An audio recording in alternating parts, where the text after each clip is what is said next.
Hello. Hello. It's been a long time since I have done a book stream. But here we are with a book and a stream. I hope you guys are doing well tonight. Is the music still a little too loud? I don't want it to be too distracting. And I feel like it might be a little bit loud looking at these levels. Is that better? Just kind of let me know in comparison to my voice. I'm probably going to be reading it right about this level. So if the music is still a little bit too... Oh!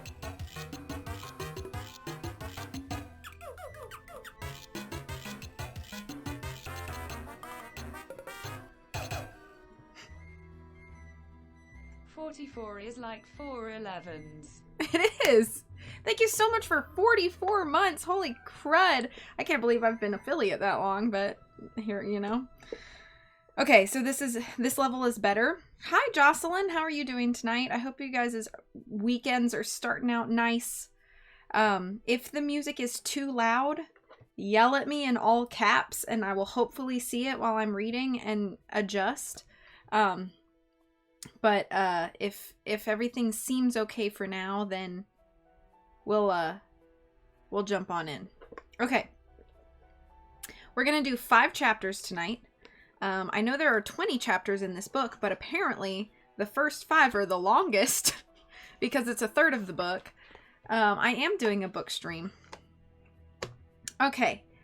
So, without further ado, Nancy Drew number 3, The Bungalow Mystery, by Carolyn Keene. Chapter 1, A Blinding Storm. Look at those black storm clouds! Nancy Drew pointed out to her friend Helen Corning, who was seated beside her in the bow of a small red...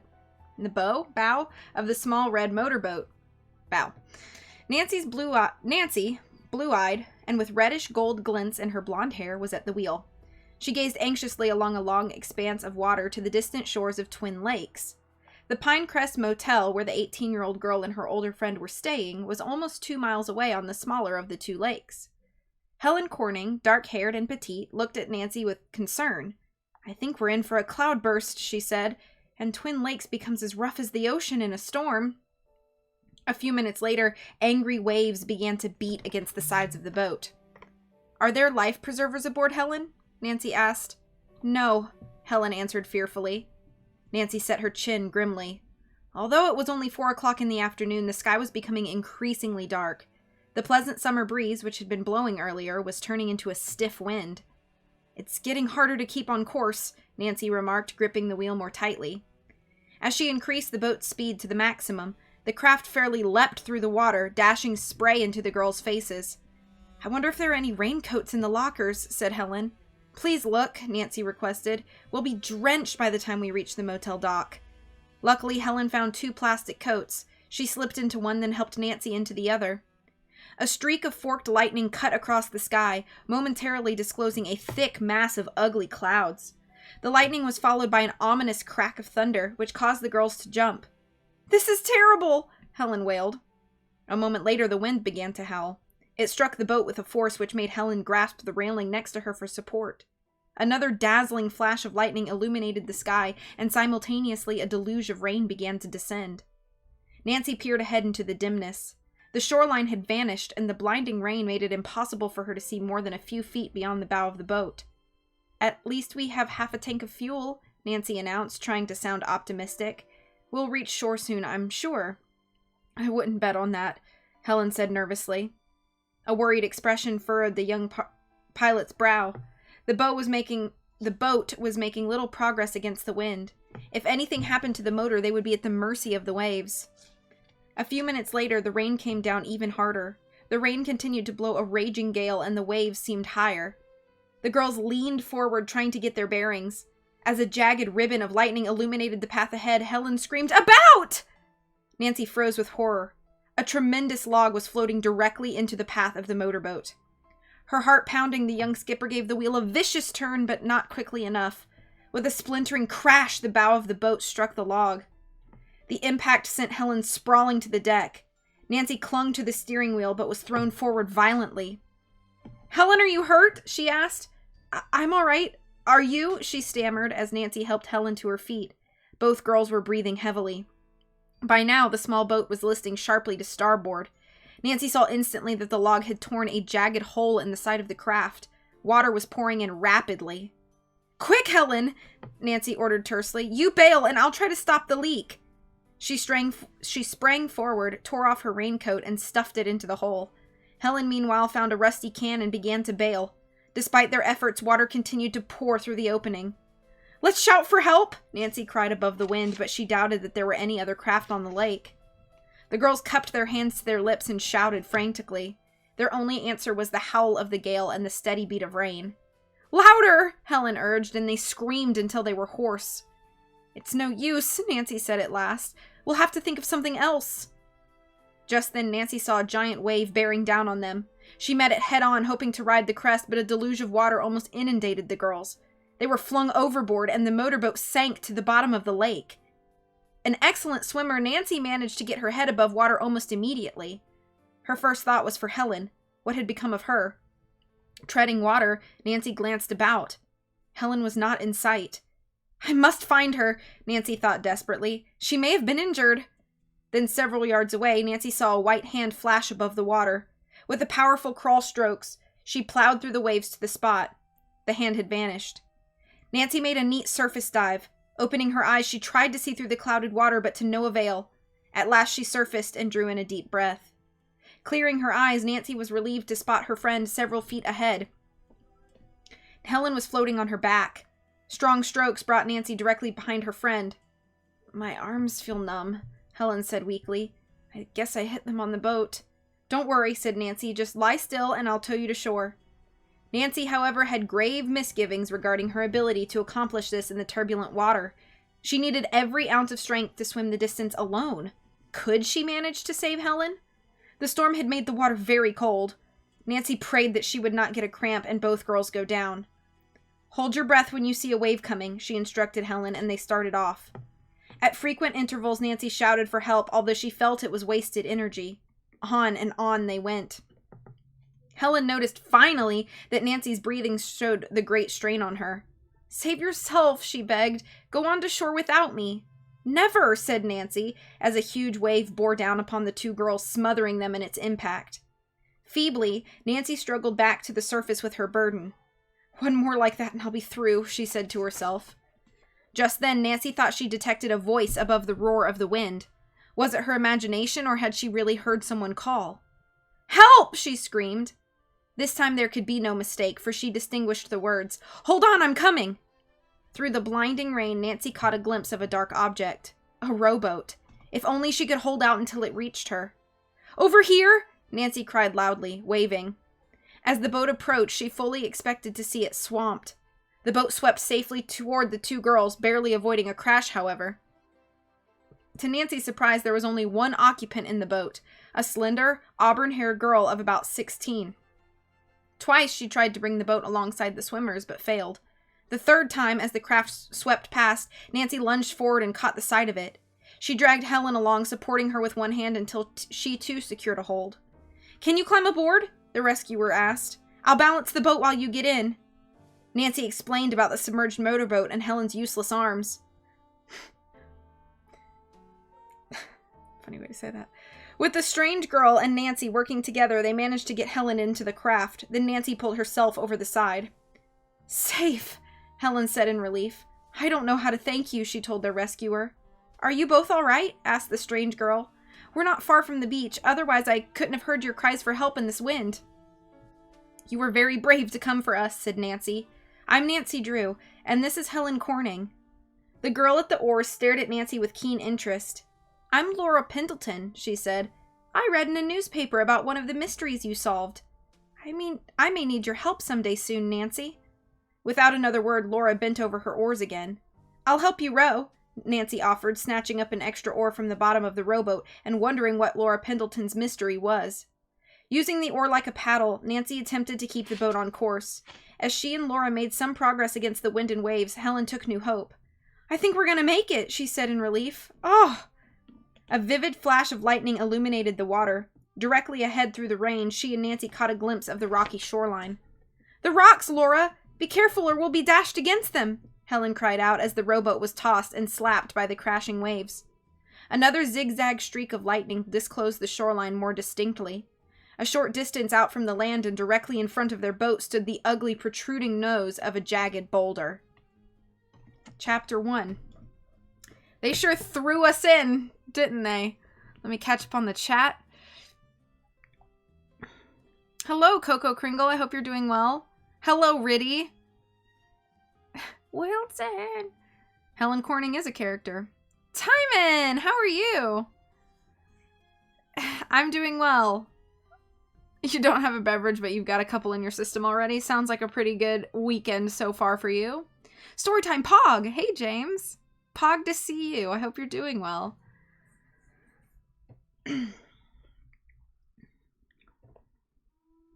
Your friend is not a burden. She ain't heavy. She's your Helen. Slender Man in the boat. We are on the sea. Well, we're on a lake that is currently has a storm on it. Why does Pendleton sound so familiar? I'm thinking Hamilton. Hamilton arrived with his crew, Nathaniel Pendleton, and a doctor that he knew. You know, that's the first thing that my head goes to when I say Pendleton. The rocks! Thank you for the clapping. I'm a little bit rusty. I have not read a book on stream in like a year. I know. So I'm a little bit rusty. I apologize for the few stumblings and that I had at the beginning, but I've never been to a book stream, but I'm enjoying it. It's very relaxing. Nice! I'm glad you like it. I used to do these all the time, and I haven't done this in like a year.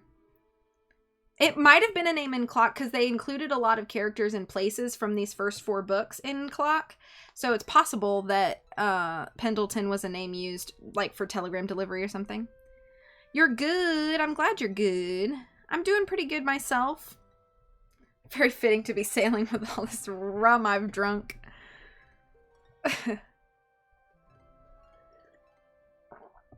Okay. Shall we continue? I assume the music is okay because nobody's told me otherwise. Chapter 2. Uninvited Guests. For an instant, Nancy panicked.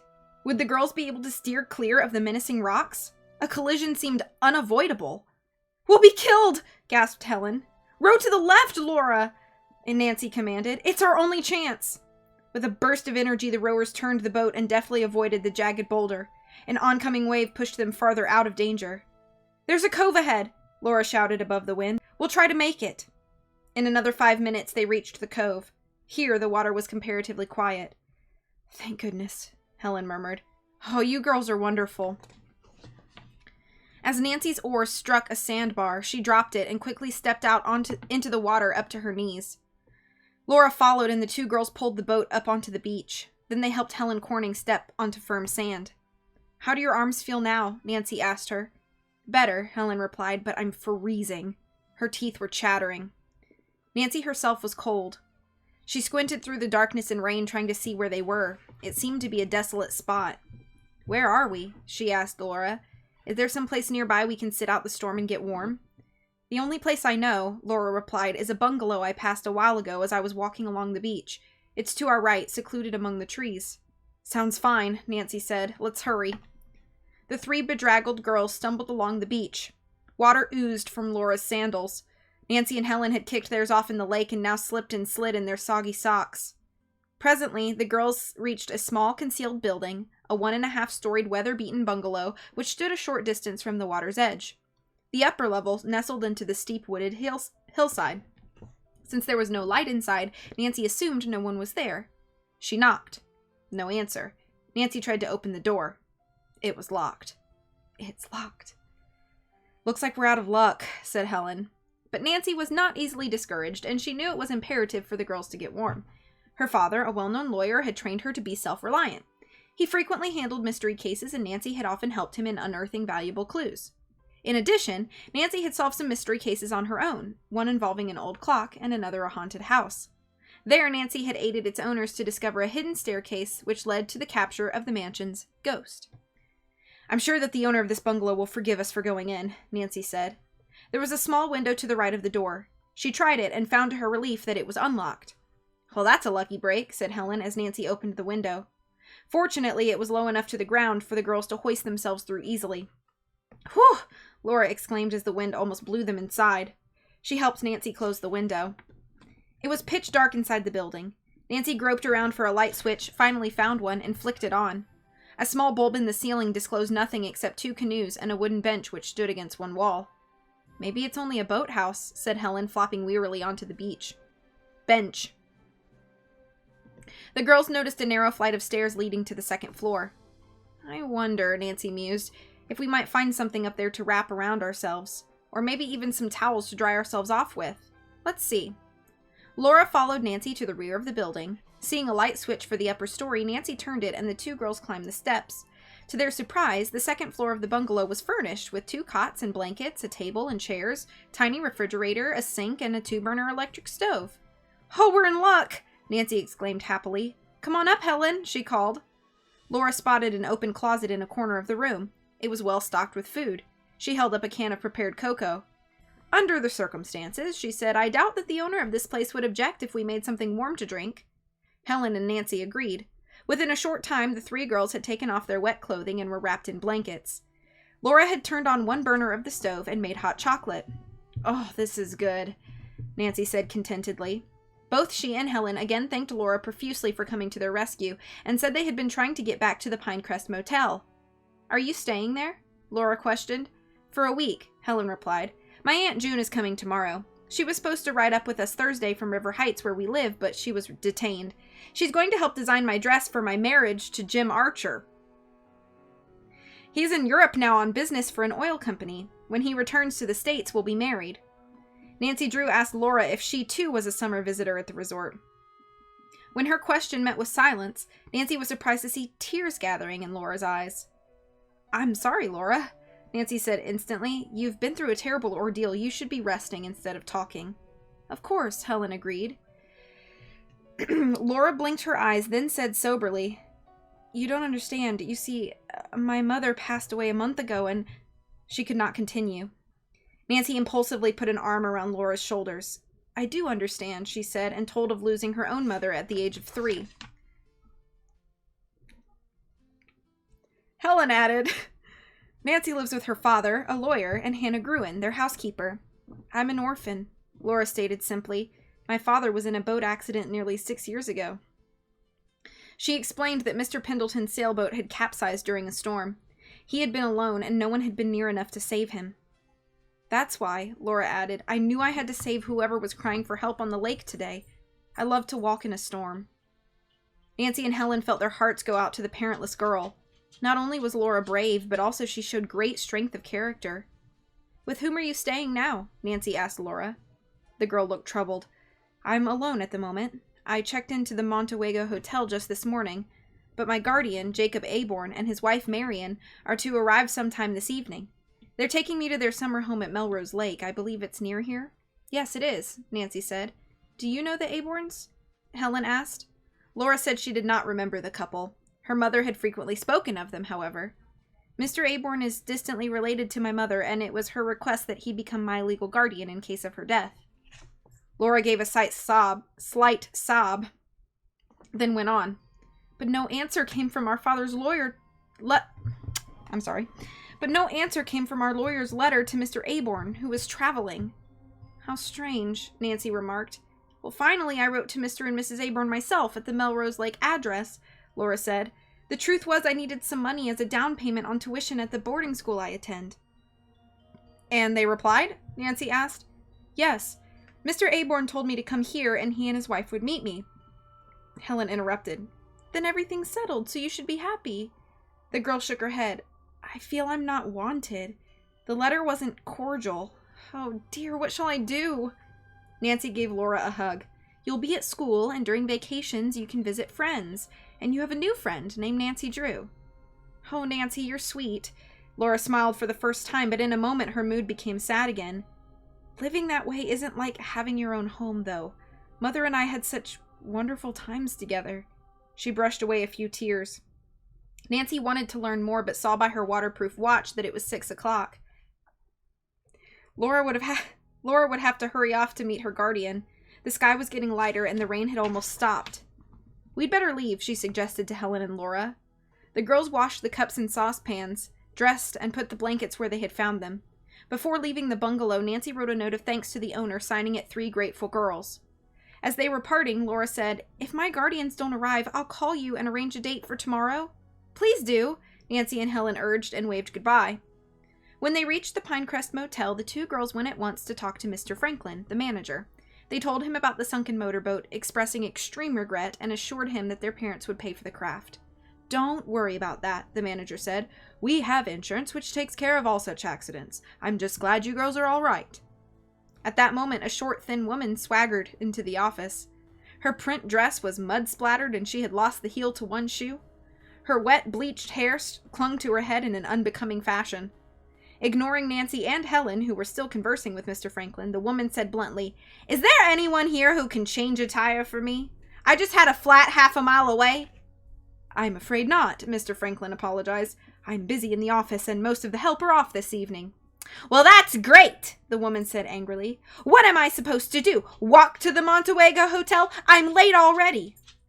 Although Nancy thought the stranded motorist was being extremely rude, she nevertheless suggested that the woman telephone a nearby service station. "I'm sure they'll send someone out to help you." This idea was received with a snort as sparks of annoyance flashed in the woman's pale blue eyes. "I'll think about that," she said sarcastically, and turning, limped toward the telephone booth. She banged the door shut behind her. The 3 spectators looked after her with disgust, and Helen said, "Some people don't deserve a helping hand." The irate stranger was still in the booth when Nancy and Helen went off to their room on the ground floor. After a bath and a change of clothes, the girls felt better. A tasty dinner in the restaurant restored their energy, and they played shuffleboard under the floodlights. The next morning, as the 2 friends dressed, Helen asked, "Do you think Laura Pendleton will call us?" Helen was putting on Bermuda shorts and a candy-striped blouse. "I imagine so," said Nancy, "unless her guardian and his wife took her to Melrose Lake last night." "How far is that from here?" Helen inquired. Nancy consulted a road map. "About 25 miles, she replied. Then as she was putting on loafers, someone knocked on the door. Nancy went to see who it was. Laura Pendleton stood in the doorway. She looked very pretty in a becoming pink cotton dress, but the girl's eyes were shadowed, and she seemed highly distressed. "Oh, Nancy, Helen!" Laura exclaimed. "I just had to come see you as soon as I could." "Well, we're glad you did," Nancy said. "Come in." Before she could continue, Laura flung herself on Helen's bed and started to sob. "What's wrong, Laura?" Nancy asked in concern, going over to her. Slowly, the girl sat up and wiped away her tears with a handkerchief. She apologized for her behavior, then said, "I don't think I'm going to be happy living with the Aborns. At least, not with Mrs. Aborn." Troubled, Nancy asked Laura whether the guardian and his wife had arrived the evening before. "Only Mrs. Aborn," Laura replied. "She came to my room about an hour after I left you girls. She was wet and in a very nasty mood. Apparently she'd had a flat tire on the road and was delayed in getting help from some gasoline station." Nancy and Helen exchanged significant glances. Mrs. Aborn sounded like the woman they had met in Mr. Franklin's office. "What does your guardian's wife look like, Laura?" Helen asked with interest. "Well, she's blonde, small and thin, and I guess she was terribly upset about all the trouble she'd had. I understood this and tried to make her comfortable in the extra bedroom, but—" Laura went on to say that Mrs. Aborn, instead of calming down, had become even more unpleasant, blaming the girl for making it necessary for her to drive to Twin Lakes in the bad storm. "She said that Mary, my mother, had spoiled me and that I was going to have to tow the mark in her home. What will I do?" Laura asked. Nancy did not know, but said Mrs. Aborn's behavior was inexcusable. Then she asked whether Laura's mother had known the guardian's wife well. Instead of replying to the question, Laura said absently, "Mrs. Aborn called my mother Mary, but Nancy, mother's name was Marie." End of chapter 2. Let me catch up on the chat.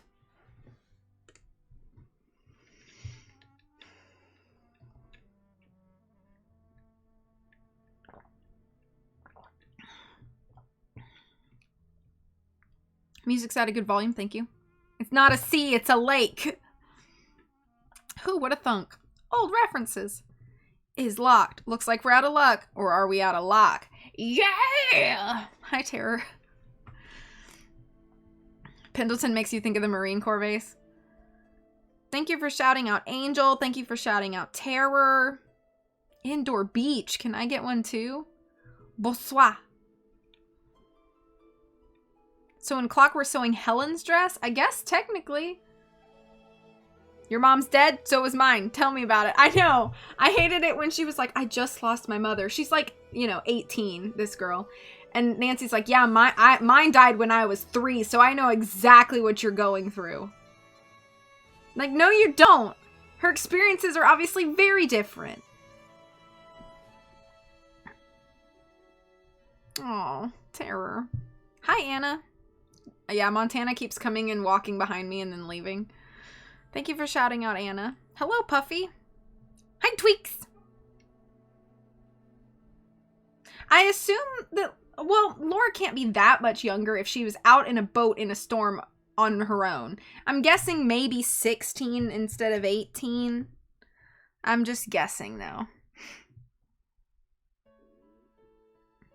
Why gotta be so rude? Can't you say just human too? What is this beans emote?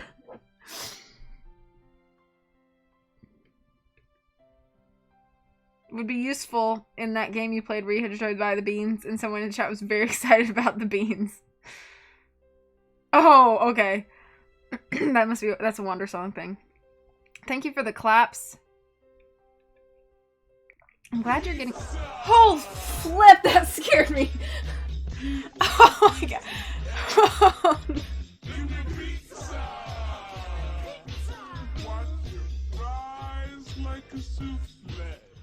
That was much louder than I expected. Oh. I hope the pizza was delicious. That scared me, yo. Oh my. That just seemed very loud. I wasn't ready. Okay. I guess we'll move on. We have 3 more chapters to read tonight. Chapter 3. Strange Guardians. Nancy was almost certain now that she and Helen had met the unpleasant Mrs. Aborn the night before. The woman's quarrelsome mood had extended to Laura. Aloud, Helen said, "But don't forget it's no fun to have car trouble on a bad night. That's apt to make anyone cross." "I suppose so," Laura conceded. "How was Mrs. Aborn this morning?" Nancy asked. Laura's face brightened somewhat as she admitted that the woman had been pleasant and charming. "Mrs. Aborn apologized for her actions last night and said both she and her husband could hardly wait for me to come and live with them." "I see," said Nancy, but with inward reservations. "I guess I'm being foolish to worry," Laura smiled. "Mrs. Aborn did say she'd met Mother only once, so that could explain the name mix-up." "Where is Mr. Aborn?" Helen asked. "He's arriving after lunch today. He was detained on business." Nancy was puzzled. The Aborn's behavior was unusual and thoughtless, she felt. "Mrs. Aborn's having her hair set at the beauty parlor in the hotel," Laura explained. "She suggested that I take a taxi here this morning if I felt I had to see you two, which I insisted I did," Laura said, grinning cheerfully. Suddenly Nancy smiled. "I'm starved." She asked Laura to have a second breakfast with her and Helen in the motel restaurant. "And afterward," Helen went on, "let's ask Marty Malone, the girl we met yesterday, Nancy, to make a foursome in tennis." "Great," said Laura to both suggestions. When the 3 girls stepped outside, Nancy took a deep breath of air. She loved the earthy smell of the forest surrounding the lake resort, particularly the scent of the tall pines. "What a day!" she exclaimed. Only a few fleecy white clouds broke the clear blue sky. "The weatherman must be on our side," Helen chuckled. A little later, Nancy lent Laura tennis clothes, and the girls went to meet Marty Malone. Soon the 4 were playing a lively set on the courts located behind the motel. Laura and Nancy, who were partners, won. Helen and Marty took the second set. "You're a terrific player, Nancy," Laura exclaimed as she scored a point during set 3. "Thanks," Nancy said as they changed courts for service. "Where did you learn to play so well?" "Private lessons," Laura grimaced. "At boarding school. Mother insisted. Before her illness, she was a great sportswoman." When Nancy and Laura had won the third set, Laura called for time out. "I must go back to the hotel now," she said. "It's almost noon." After Laura had changed her clothes, Nancy offered to drive her to the hotel. The three girls piled into Nancy's blue convertible. 10 minutes later, they drew up in front of the spacious Montewego Hotel. It was several stories high and stood a long distance back from the main road. In front stretched a green lawn bordered by beds of multicolored gladioli, dahlias, and giant asters. "It's beautiful," Nancy commented as Laura stepped from the car. Helen pointed to an attractive outdoor swimming pool to the right of the hotel. It was filled with bathers. Laura said that there was also a riding stable behind the Montewego. "There are a lot of families here," Laura said wistfully. "I wish I could stay." Then hastily she thanked Nancy for driving her over. "I love doing it," Nancy replied. "I hope we see each other again, Laura." "So do I," Helen added. Laura snapped her fingers. "I have a wonderful idea. Why don't you girls come back around 3 o'clock? You can meet my guardians. And if there's time, we can join the other young people at a tea dance scheduled for 4. "Fine," Nancy said at once. "Come directly to my room." Laura waved goodbye. Nancy detected a worried expression on Laura's face and knew she hated the thought of meeting her strange new guardian. The young sleuth was so quiet on the return trip that Helen said, "Penny for your thoughts, Nancy." Her friend smiled. "I've concluded that the Pendletons must have been wealthy." "What gives you that idea?" "It's very expensive to live year-round in New York hotels where Laura lived, and she also mentioned boarding school. In addition," Nancy enumerated, "Laura's clothes have that simple but expensive look. You know what I mean." "Yes," said Helen. "Well, if you're right, Mr. Aborn will control a great deal of money while he's managing Laura's affairs." "In the case of a minor," said Nancy, "an inheritance is held in trust until she's 21, Dad says. That's 5 years for Mr. Aborn. I hope he'll be a wise guardian." She turned onto Lakeview Lane, a long, straight road bordered by woods. There were no homes along the way, but a sign ahead advertised Sterling's real estate office. Suddenly, Nancy stopped. "I think I'll run in here for a minute," she said, "and ask who owns the bungalow we helped ourselves to." She walked into the office, introduced herself to Mr. Sterling, an elderly man, and told him the purpose of her call. The realtor grinned. "Any port in a storm's all right, I'm sure." He said that the bungalow was owned by one of his clients. He had rented it a week before to a Mrs. Frank Marshall from Pittsburgh. "I guess she fixed up the second floor," Mr. Sterling added. "She and her husband plan to use the place weekends. I'll pass the word along to Mrs. Marshall that you were there." "I left a note, but didn't sign it," Nancy said. "Perhaps sometime I'll stop in person and thank the Marshalls." Returning to the car, she told Helen what she'd learned. "Just for fun, let's go out to the bungalow now." A quarter of a mile farther on, Nancy made a right-hand turn which brought them out on the lake drive. Below them, the girls could see the bungalow they had visited. Suddenly, a black foreign car pulled out of the lane that led down to the bungalow. Gaining speed, the automobile came toward Nancy's convertible. "Watch out!" Helen yelled, jerking to attention as the vehicle passed and nearly sideswiped them. Nancy slowed down and stopped. She looked back at the car, which was almost out of sight. "Some drivers don't deserve a license," she said. "Do you suppose that was Mr. Marshall?" Helen shrugged. "He wore a straw hat pulled low over his forehead. All I could see was the sleeve of his tan and white jacket." "That's quite a bit," Nancy teased, "in so short a time." Helen laughed. "Close association with you is making me more observant," she said. When the girls reached the Pinecrest Motel, Helen exclaimed, "There's Aunt June!" While Nancy parked, the dark-haired girl slipped from the convertible and hurried to the porch outside the room they occupied. "Hello, Helen dear!" The slim, stylishly dressed woman with softly waved black hair smiled at her niece. Helen returned the greeting and gave her father's younger sister a kiss. "When did you arrive?" she asked. "Have you been waiting long?" "No, I got here half an hour ago." The attractive-looking woman was a buyer for a River Heights department store. She told Helen of a retailing problem which had prevented her departure with the girls, then turned to greet Nancy with enthusiasm. "Isn't this a lovely spot?" Nancy remarked, and Aunt June Corning agreed that the view of the lake was superb. After learning that Aunt June had not had lunch, the three went into the tea room. When they had given their order, Miss Corning said, "I have some slightly bad news for you, Nancy." "What's happened?" "Well, just before I left River Heights, I phoned your housekeeper to see if she had any messages for you. To my surprise, Dr. Darby answered. He said that Mrs. Gruen had sprained her ankle early this morning, and she must not walk for a couple of days." "I'll call Dad right away and talk to him," said Nancy with concern.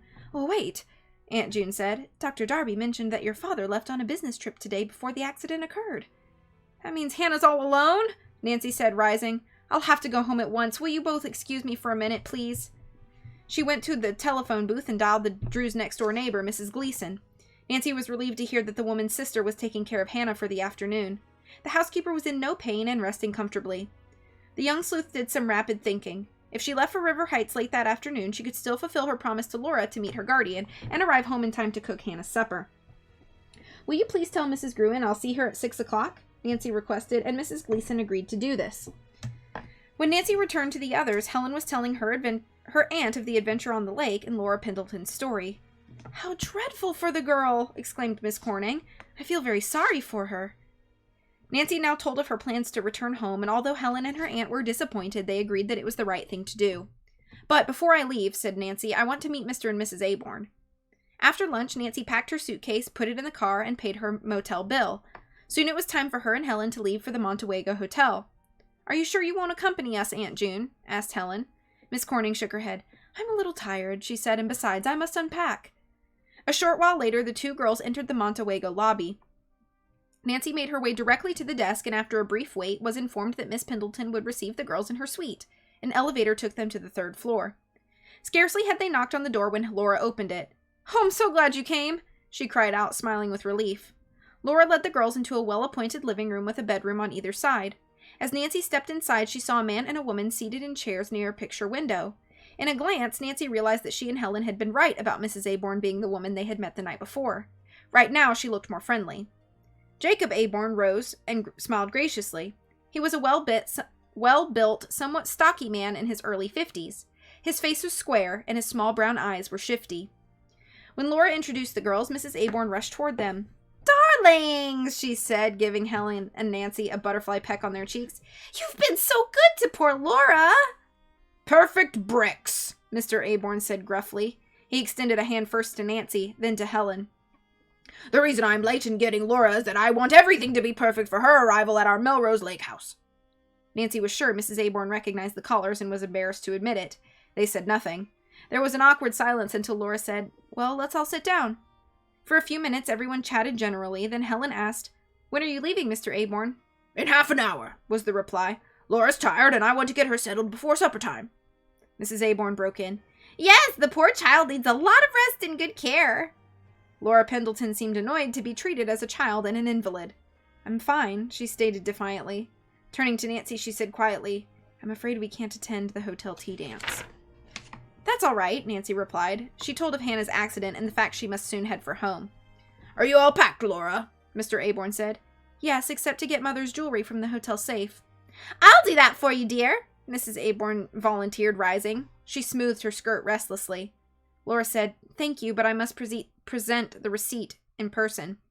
She excused herself, saying she would be right back. As Laura left the suite, Mr. Aborn turned to the two guests. I wish Marie Pendleton had been a little more cautious with her inheritance from her husband, he confided. What do you mean? Nancy asked. Laura's practically penniless, her guardian explained. Mrs. Pendleton's illness and the way she lived took almost all her funds. Nancy and Helen were surprised and dismayed to hear this. It doesn't matter. Oh. It doesn't matter, though, Mrs. Aborn said. We have ample means to provide for Laura. She'll have everything she needs. Nancy was confused by the woman's seemingly dual personality. She could be crude as on the evening before, or sweet as she appeared now. Perhaps at heart she meant well. Nancy hoped so for Laura's sake, but a strange feeling of distrust persisted. When Laura returned, Helen and Nancy said they must be on their way. The friends shook hands. We can never thank you enough, Laura, for coming to our rescue yesterday, Helen said gratefully. That's right, Nancy agreed. If you hadn't come along at that moment, we'd probably be at the bottom of the lake. Laura shuddered. Oh, I'm sure you would have reached shore some way, but I'm glad I could help, and it's been such fun knowing you. I hope you'll come see me while I'm at Melrose Lake. We will, Nancy promised. What's your address there? Anyone can direct you to my house, Mr. Aborn said heartily. It's well known in that section. His wife tapped her foot on the floor. Jacob, it's getting late, she hinted. Nancy and Helen hastily bade the Aborns goodbye and walked toward the door of the suite with Laura. Suddenly, Helen turned around. It's lucky you brought 2 cars, she called back. Laura has a lot of luggage. Without another word, Helen gave Laura a quick kiss and walked into the corridor. Nancy followed a moment later. Why did you say that? Nancy questioned Helen as they rode down in the elevator. The dark-haired girl signaled for silence. There were several other people in the car. When they stepped out into the lobby, Nancy repeated her question. Helen grabbed her chum's arm excitedly. I couldn't resist it, she exclaimed. Jacob Aborn was the driver in the tan and white sports jacket I saw coming out of the road by the bungalow this morning. The driver of that black foreign car. End of chapter 3.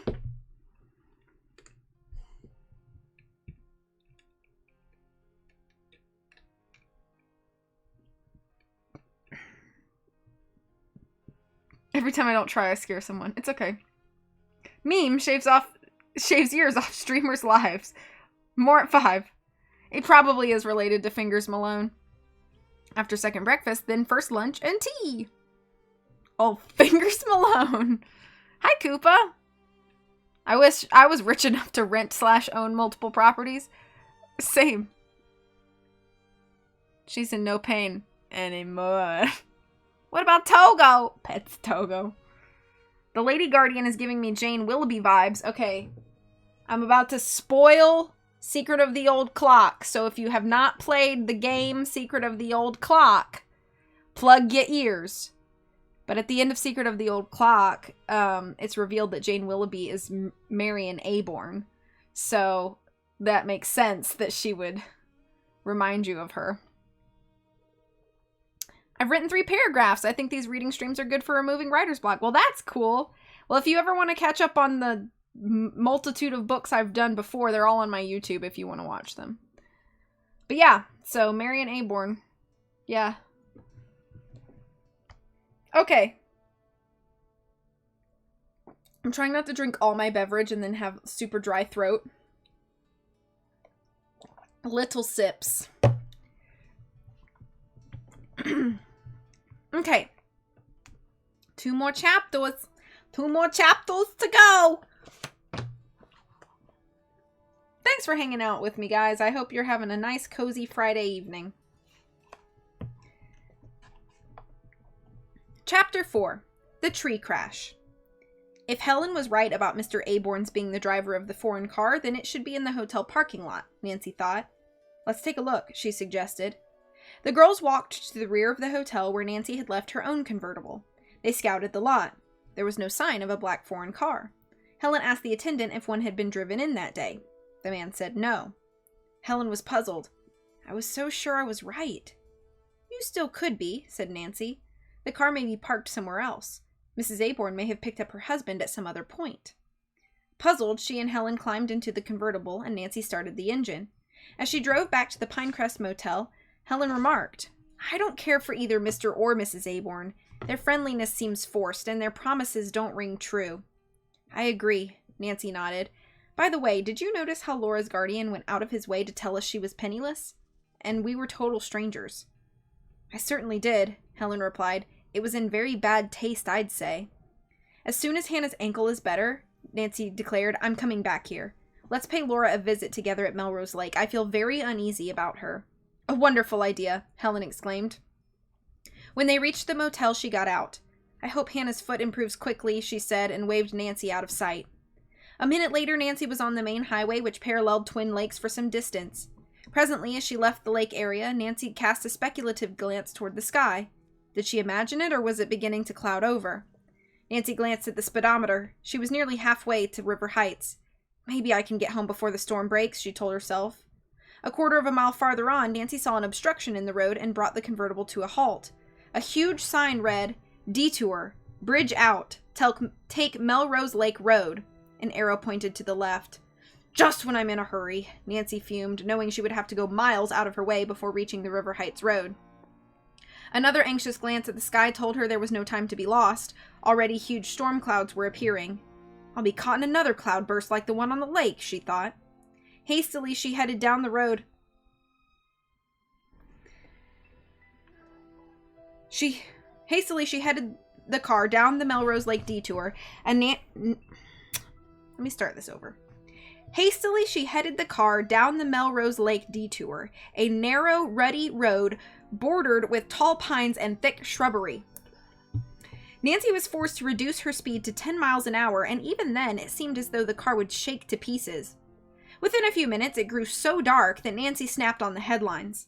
Giant raindrops began to strike the windshield. In a short time, they were followed by a blinding downpour, and the deep ruts in the road filled up like miniature streams. "I'm in for it now," Nancy groaned as the car crept up the hill. Before she could reach a level stretch on the other side of the hill, the storm broke in all its fury. Trees alongside the roadside twisted and bent before the onslaughts of the rushing wind. It was difficult for Nancy to see the road ahead. She crawled along, endeavoring to keep the convertible's wheels out of deep ruts. As she swerved to avoid a particularly large puddle, a blinding tongue of lightning streaked directly in front of the car. There was a flash of fire, and simultaneously a deafening roar. For an instant, Nancy thought the car had been struck. Almost blinded, the girl jammed on the brakes in time to hear a splintering, ripping noise. Before her horrified eyes, a pine tree fell earthward. The convertible seemed to be directly in its line of fall. "Oh!" Nancy gasped as the tree missed her car by inches, landing directly in front of it. Nancy felt as though she were frozen in her seat. How closely she had escaped possible death. When she was breathing normally again, Nancy ruefully surveyed the tree which blocked the road. What was she to do? "I can't go back because the bridge is out," she told herself, "and there probably isn't anyone within miles of the place." She suddenly realized she had not seen another car going in either direction. As Nancy continued to gaze at the fallen tree, she decided it could be moved by two people. "Too bad I'm not twins," she thought. "I wonder how long it will be before someone comes past here." Finally, Nancy decided to try pulling the tree aside. She reached in the back seat for plastic boots and a raincoat with a hood. After putting these on, she stepped outside. Gingerly picking her way through the mud and heavy rain, she walked to the fallen pine. She grasped the branches and tugged with all her might. The tree did not budge. Nancy next tried rolling it. This, too, she found was impossible. "Oh, this is maddening," she thought, feeling completely frustrated. As another low roll of thunder broke the quietness of the woods, Nancy was delighted to see headlights approaching. A moment later, a small Jeep pulled up behind her car. The driver's door opened and a young man's voice said, "Hello there, having trouble?" "I sure am," said Nancy as he walked toward her and stood outlined by the convertible's headlights. He appeared to be about 17, had dark hair and twinkling eyes. Quickly, Nancy explained about the fallen tree. "Wow, you were lucky that it missed you," the boy cried, then added, "It'll be easy for the three of us to move the tree." "Three?" Nancy questioned. He laughed. "My sister's in the Jeep," he explained, then called out, "Come on out, Kath." They were joined by a pretty girl whom Nancy guessed to be 14 years old. Introductions were exchanged. The brother and sister were Jim and Kathy Donnell. They lived off the next main highway and were returning home from visiting friends. "I'm glad we came by," Kathy said. "There's only one house on this road and the people haven't moved in yet for the summer." After Jim had pulled some tangled pine branches away from the convertible, he and the two girls were able to lift the trunk. Little by little, they moved the tree far enough aside so the cars could drive ahead. "I'll report this to the highway patrol when we get home," said Jim. "Thanks so much for your help," Nancy told the brother and sister. "By the way, do you know a Mr. and Mrs. Aborn who live at Melrose Lake?" "We certainly do," said Kathy. "They're the ones whose house is on this route. It's a lovely place with a lane leading to the house. You passed it about a mile back. The Aborns just bought the place." "It's a small world," Nancy observed. She told the Donnells, however, that they were wrong about the Aborns not being at their home, and explained about meeting the couple and Laura Pendleton at Twin Lakes. "Well, that's funny," said Jim. He explained that his parents had known the Aborns for years. They used to have a place on the other side of the larger lake, and bought this new house only a month ago. They mentioned that Laura Pendleton was coming to visit them, but they said they were taking an extensive trip first. "I see," said Nancy, thinking. Another strange angle to this thing. Aloud, she asked, "Is Mrs. Aborn a blonde-haired woman, rather small and slight, Kathy?" "Yes." Jim said that he and Kathy must say goodbye. Their parents would be worried if they did not arrive home soon. "We'll tell Mother and Dad about the Aborns and Laura," said Jim. "We're all keen to meet Laura. The Aborns think she must be tops. And we want to introduce Laura to our friends here at the lake," Kathy added. "Grand," Nancy said enthusiastically. "Laura has had a pretty sad time recently. She really needs some friends." The three said goodbye and got into their own cars. As Nancy drove on, she kept mulling over the Aborn-Pendleton enigma. She inferred from the Donnells' remarks that the man and his wife were very acceptable people, but Nancy certainly had not received this impression of them. "Can't wait to meet them again," she thought, "and see how they're treating Laura." By the time Nancy reached the end of the detour, the storm was over. A little later, she turned into the Drews' driveway and parked near the front porch of the large red brick house. She climbed from the car and made a dash for the porch with her suitcase. As she inserted her key in the lock and pushed the front door open, a voice called out from the living room, "Nancy, is that you?" "Yes, Hannah, be right in." Nancy took off her raincoat and boots and put them in the vestibule closet. Then she hurried into the living room and hugged the motherly-looking woman who was reclining on the sofa. "Hannah, I am so sorry about your ankle. How are you feeling?" A worried expression faded from the housekeeper's face as she said, "I'm fine now that you're home. The storm has been dreadful, and I was concerned about you being on the road. Helen phoned that you were on your way." Nancy told of the fallen tree at Melrose Lake and how it had taken her longer than she'd planned to make the trip. "Goodness," the housekeeper exclaimed. Then she smiled. "Nancy, you're like a cat with 9 lives, the way you so often just miss being injured." Nancy laughed. Then, becoming serious, she asked, "Where did Dad go?" "To the state capitol," Hannah replied. "And that reminds me, dear, you're to call Mr. Drew at 8 tonight." She gave Nancy a slip of paper with a telephone number on it. "Did he say what he wanted?" Nancy inquired. A look of concern appeared on Hannah's face as she said, "Mr. Drew wishes you to help him with an embezzlement case he's investigating." End of chapter 4.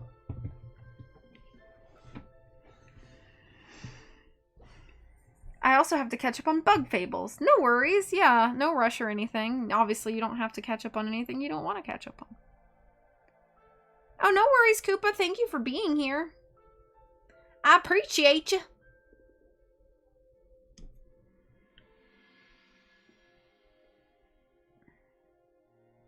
Ooh, Kingdom Hearts.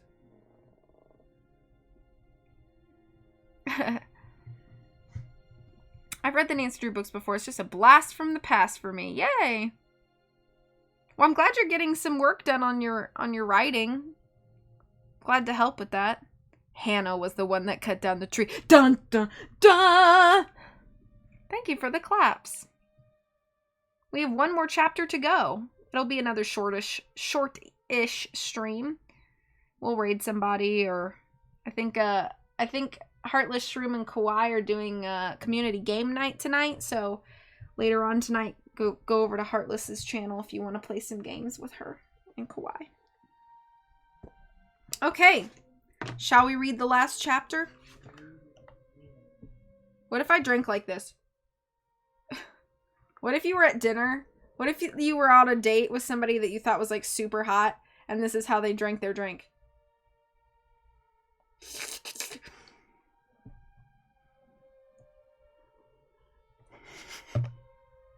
I don't know why I did that.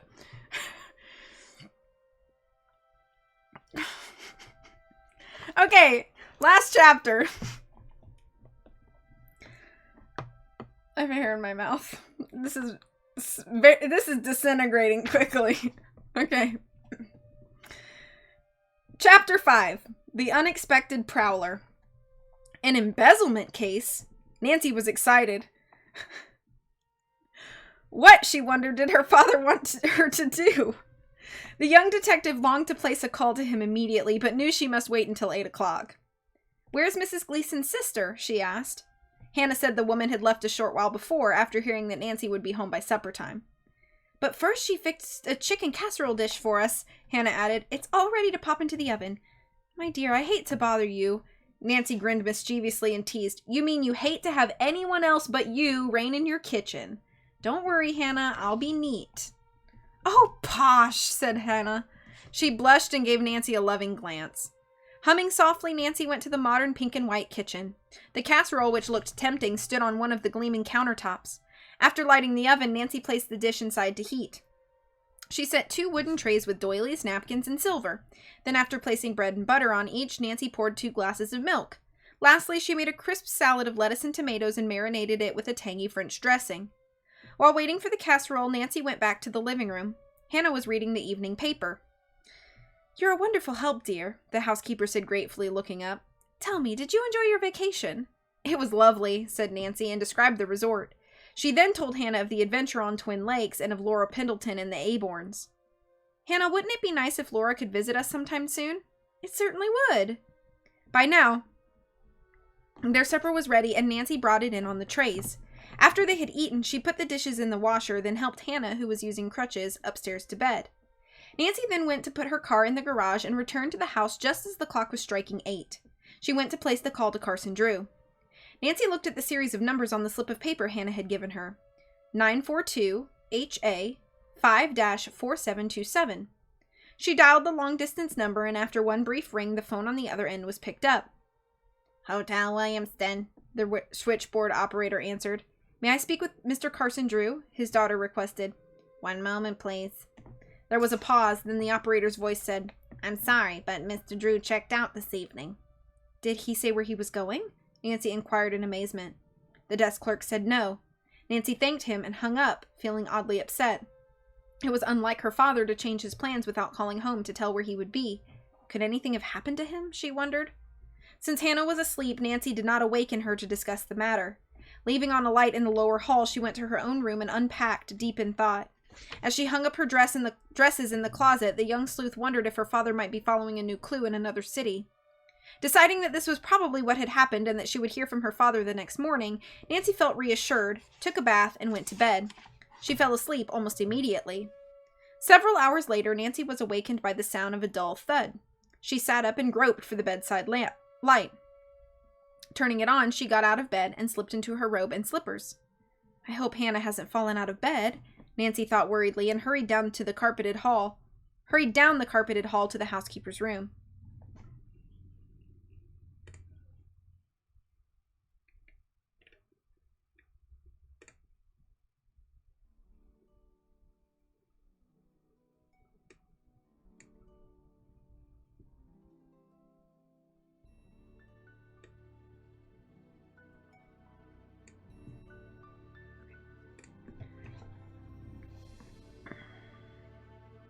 Peering in the bedroom door, Nancy saw that Hannah was sound asleep.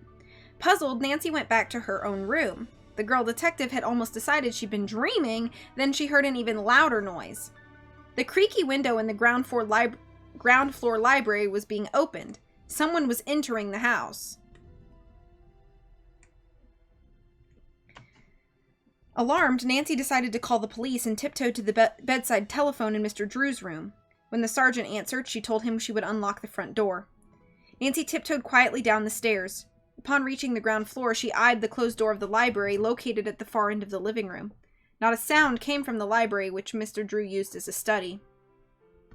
With bated breath, Nancy moved toward the front door and opened it. At that instant, the library door was flung open. A man's dark figure was outlined in the doorway. Nancy's heart skipped 3 beats. As Nancy debated whether to run outdoors or upstairs, she heard a loud chuckle. At the same time, a table lamp was turned on. "Dad!" cried Nancy in disbelief as color flooded back into her face. "Is it really you?" "Of course," said Carson Drew, a tall, distinguished-looking man who right now seemed a little sheepish. He placed the briefcase he was carrying on a table, then walked toward Nancy with outstretched arms. His daughter rushed into them and gave Mr. Drew a loving kiss. "You're the best-looking burglar I've ever seen," Nancy declared, and told her father of fearing the house was being entered. Then she clapped a hand to her face. "Oh, the police! I notified the police when I heard the window creaking open." At that very moment, father and daughter heard a car stop outside. 2 policemen rushed in. "Where's the burglar?" "Right here," Mr. Drew confessed. "I forgot my house key. Sorry to put you on this trouble." The policeman grinned and one said, "I wish all our burglary cases were solved this easy." A few minutes later, the officers left. Mr. Drew explained to Nancy that he had hesitated about ringing the doorbell and disturbing Mrs. Gruen and Nancy. Recalling that one of the windows in the library did not close completely and needed repair, he removed the screen and opened the window. "I'm sorry I scared you. I flew home tonight rather unexpectedly and didn't have a chance to let you know, Nancy." "Has there been a new development in your embezzlement case, Dad?" she inquired. Mr. Drew nodded. "Yes, but since it's late, I suggest we both go to bed. We can talk about it in the morning." Nancy stifled a yawn. "Good idea," she agreed. Father and daughter turned off the lights and went upstairs. Both slept soundly until 8 o'clock the following morning when Nancy was awakened by Hannah. "Get up, sleepyhead," said the housekeeper. Teasingly, she prodded Nancy's foot with the tip of a wooden crutch while leaning on the other one. "It's a beautiful day." Nancy jerked awake, rubbing her eyes. "Hannah," she gasped, "what are you doing up?" The housekeeper smiled. "One day of staying off my feet will keep me well for a year," she declared. "Besides, I feel fine this morning." "But Dr. Darby said..." Nancy began. Stuff and nonsense, Hannah replied tartly. He left me these crutches to use, and that's what I intend to do with them. Nancy, is your father home? I notice his door is closed. Yes, Hannah. Nancy related the burglar scare. The housekeeper smiled in amusement. Then with a swish of her skirt, she turned and clumped out of the room. She paused at the door, winked at Nancy, and said, Pancakes and sausage at 8:30, and you tell your dad I'm going to squeeze some extra juicy oranges. Mr. Drew was awake also. Nancy could hear the buzz of his electric razor. It was good, she thought, for the little family to be home again. In half an hour, they were seated in the cheerful breakfast room. As they began to eat, Mr. Drew caught up on the latest news and listened with concern to the story of Nancy's 2 storm adventures. I'm grateful you're here safely beside me, he said gravely. When the lawyer heard about Laura Pendleton and the Aborns, he frowned. I agree with you, Nancy. It does sound strange, he said. But you should not interfere with Laura and her guardians unless she asks you to. They may turn out to be very nice people. I agree, said Hannah, then added pointedly. But if things should prove otherwise, Mr. Drew? Then I'd be happy to help Laura have another guardian appointed by the court, the lawyer replied. In the meantime, Nancy, let's invite Laura to spend a few days with us very soon. Nancy beamed. Thanks, Dad. That's just what I wanted to do. When the meal was finished and the dishes had been put in the washer, Mr. Drew and Nancy went to his study, a comfortable room with book-lined shelves, deep-seated leather chairs, and a wide, highly polished mahogany desk. Nancy sat down in a yellow club chair, then said eagerly, Come on, Dad, don't hold out on me any longer about this case of yours. Mr. Drew smiled and absently fingered a glass paperweight. Sitting down, he began to talk. Mr. Drew's client, a Mr. Seward, was the president of the Monroe National Bank in Monroe. It had branches throughout the country, including one in River Heights. During a recent audit, many valuable securities had been discovered missing from the main bank's vault. Most of the securities were bonds, which read payable to bearer. How dreadful, said Nancy. It means whoever has those bonds can cash them. That's right, Mr. Drew said, that the bonds belonged to various bank clients throughout the country. In all cases, the clients had inherited money and had asked the bank as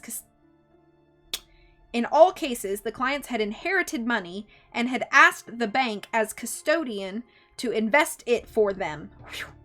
A Mr. Hamilton was put in charge. That was a very common bank procedure. The bank made the investments and paid the dividends to the individual, thus relieving the person of handling his own transactions. I was called in on the case, Carson Drew said, by Mr. Sill, manager of our River Heights branch, when Mr. Seward advised him that a number of the missing securities belonged to residents in our community. Mr. Seward felt this was an odd coincidence. It is, Nancy agreed. Have you any idea who might have taken the property? Mr. Drew said no. So far, the evidence pointed to Mr. Hamilton, although the man was a highly trusted officer. What about the people who work in the vault? Nancy asked, wrinkling her forehead. They're being checked on now. Most of these employees have worked at the bank for a long time, however. At present, 2 of them are on vacation, so the investigation may take some time. Well, couldn't you find out where they went? Nancy asked. We've tried that, her father replied, but they're not at their homes, and the neighbors don't know where they're vacationing. We'll just have to wait until the men get home. I see, Nancy agreed. The main thing is, said Mr. Drew, that Mr. Seward doesn't want any publicity about the theft. The bank will continue to pay dividends to the security holders, of course. My assignment is to find the missing property and the guilty person. A big order, said Nancy. How are you going to do this? Carson Drew said he was presently checking on employees other than Hamilton who worked in the custodian department. Also, he was trying to find out if there might be a tie-in between the thief and one or more of the persons whose property was missing. There must be several people behind this theft, the lawyer explained. It's pretty difficult in these times to rob a bank with all the security measures they employ. Nothing's impossible, however, if a plan is well worked out. Sounds like an exciting case, Dad, said Nancy. What can I do to help? In reply, Mr. Drew gave Nancy a slip of paper with 4 names on it and their corresponding River Heights addresses. They were Mrs. William Farley, Mr. Herbert Brown, Mrs. John Stewart, Mr. Stephen Dowd. None of the names was familiar to the young detective. These are the local people whose securities are missing, Mr. Drew said. Think of some reason to meet these people, he directed. See what kind of homes they have, and try to get an insight into their characters. This is a very vague assignment, but I feel you may find out something incriminating about one of them. You see, we have to be very careful not to arouse suspicion in a case of this type. I'll do my best, Nancy assured him. The out-of-town names I'll check myself. her father explained. They live in various large cities around the country, so I'll have to be away for a good bit during the next few weeks. I'll get busy on these names right away, Nancy said. She gave her father a quick hug. You're an old dear to let me help you. Promise me you'll be careful, the lawyer warned. An embezzler can be a dangerous person, and in this case, whoever is behind the thefts is playing for big stakes. The young sleuth said she would take every precaution. As Nancy stood up, the telephone rang. I'll get it, Dad, she offered, and hurried to pick up the receiver of the hall phone. A low-pitched feminine voice asked tersely, Nancy? Nancy Drew? Yes, this is Nancy speaking. As she held on, waiting for the caller's identification, she heard sounds of a scuffle on the other end of the receiver. This was followed by a cry of pain and a loud crash.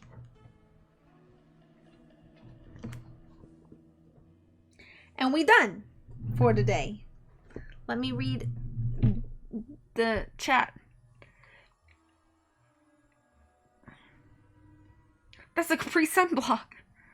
My mind's imagination just stopped at, imagine that you were on a date. Lurking and listening on the grind. What you grinding? Hi, Galen, by the way. We need to describe this meal in detail so that people can recreate it. Thank you for shouting out, Galen. Every time you hear Montana. That's Montana. Nancy, don't be nosy. I'm gonna be nosy. Alexander Hamilton had a torrid affair, and he wrote it down right there. Highlights. Never gonna be president now. Not throwing away her shot. I keep thinking that the name is probably C-word. Yeah, you spelled it right. But I keep thinking of it as C-word. Oh no! Instead of an appropriate word. Thank you for clappings. Oh, Octopath. Nice. I'm glad you're enjoying it. Clapping. Thank you for the claps. Montana. She just went like this. Anna is clapping for you. She's cozy. She don't want to get up. Alright, everybody. So that's a nice short stream, only an hour and 11 minutes, but Nancy Drew books are not exactly hefty. So, you know, we have some shorter streams ahead, but I think it was just kind of nice to do kind of a chill read streams again. Thank you for the claps and for Montana. Doggo sigh, yeah. So I'm gonna go upload some streams to YouTube. Oh! Thank you. Thank you for the follow. I hope you're having a wonderful night and have a great weekend. If I stream tomorrow, it will be unexpected and probably Cat President. So, just, you know, if. That's a big if. Let's see who's streaming right now.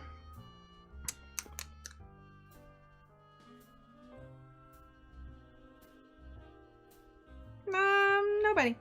Okay, well, I might see you guys later at Heartless Stream if you go in tonight. Will I be playing a Zelda game will I be playing a Zelda game soon? Maybe. Me and Holland play them together because I'm not very good at them. We're playing through Aviary Attorney, and then we're gonna play a Nancy Drew together, and then we'll probably do, a Zelda. What that Zelda will be, I don't know yet. But it will happen. It will happen again. Phantom Hourglass was terrible, and I never want to play it again. I'm glad you liked watching us rage. Okay, guys, have a good night and a good weekend if I don't see ya. Take care of yourselves. Enjoy yourselves. I hope you have a relaxing weekend full of recharge, and I'll catch y'all soon. Good night, everybody. Much love. Bye.